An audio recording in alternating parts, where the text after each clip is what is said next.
Hi, this is Marie from Underground Crafter, and welcome to another episode of Tips Tuesday.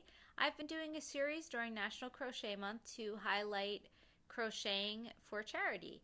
In today's episode, I'm going to talk about how to choose the right charity project for you. In the first episode of this series, I talked about how to find local charities to work with, or national charities to work with, or international charities to work with. In the second episode, I shared tips for maximizing the impact of your charity crocheting, and I'll have links to both of those videos in the notes wherever you're watching on Facebook or YouTube. And I also want to talk today about how to choose the right project, and that's the right project for you, because while it's wonderful to contribute your work to an organization, you also want to have some fun doing it, because that'll actually make you more likely to continue donating for charity rather than getting burnt out and not wanting to do it anymore. So I'm going to share a couple of things to think about as you choose the right project for you.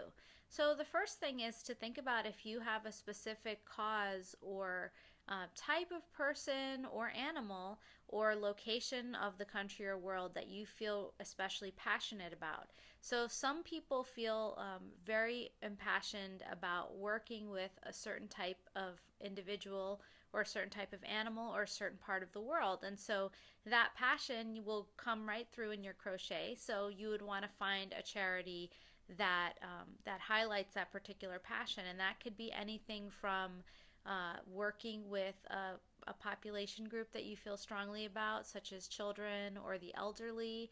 That could also be a specific cause. For example, maybe you or a loved one had a particular health issue, and now you want to support people with that particular health issue.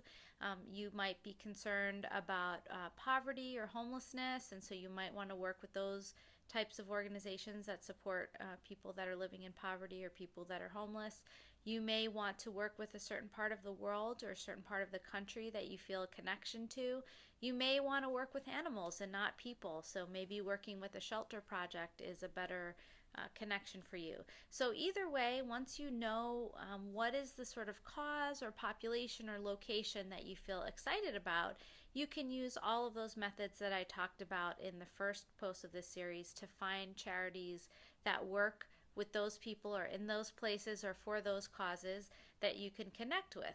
Now, some people don't have a particular cause that they feel excited about, so they might be more interested in making a certain type of project. So if that's the type of crocheter you are, you can kind of work backwards. So let's say you love making hats. You can look for organizations that make hats, and those hats might be going to adults, they might be going to children, they might be going to people locally or far away. But if you're more interested in making hats than you are in a particular cause, then you can look in those very same locations where you search for charities. You can look for projects that are specifically about hats. Or similarly, you might like to make blankets or shawls, prayer shawls or comfort shawls, or you might like to make squares that get joined up into other projects. So whatever the type of crochet project that you enjoy making, that's another way that you can choose a charity to work with based on the type of projects that they accept.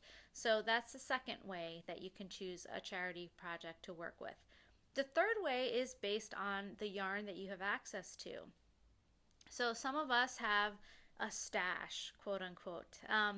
We have a big old pile of yarn somewhere in our house. Somehow it got there. We don't know how. We don't know how many years we'll have to live to work through it all, but it's more than enough. So if you already have yarn of a certain type, you might also look for projects that accept donations with that particular type of yarn. So for example, if you have wool yarn, there are many charities, usually ones that work with people in colder climates, that only accept wool, for example. And so you might be able to work through that wool stash working for this particular charity. And I don't mean literally working for them, but contributing your crochet work to that organization. Similarly, if you have a lot of acrylic yarn, there are many organizations that accept easy care yarns like acrylic, and so that could be another option that you could consider. You might also have certain particular colors, so that's another way. Maybe you have a lot of bright colors that might be suitable for children, or darker colors that might work better for adults. So you can look through what yarn that you have or yarn that you have access to. So those are my three main ways for choosing the right type of charity project for you, because again, this is about keeping you excited so that you can continue contributing. So again, the first one would be based on the cause or the type of person or the location where the charity distributes its crochet goodies. The second one would be based on the type of projects that you enjoy making, the types of crochet projects. And the third one would be based on the types of yarn that you have access to already, so that you don't have to spend a lot of money on yarn for this particular project. Because again, if you don't have to spend extra, if you don't have to make projects you don't like, if you don't have to work for a cause you don't support, all of those things will allow you to spend more time being generous towards your charity crochet project.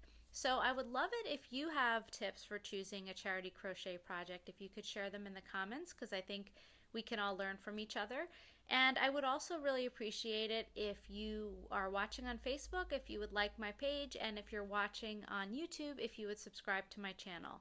Thank you so much for watching, and again, I'll have links to those previous videos in the notes. Have a wonderful week!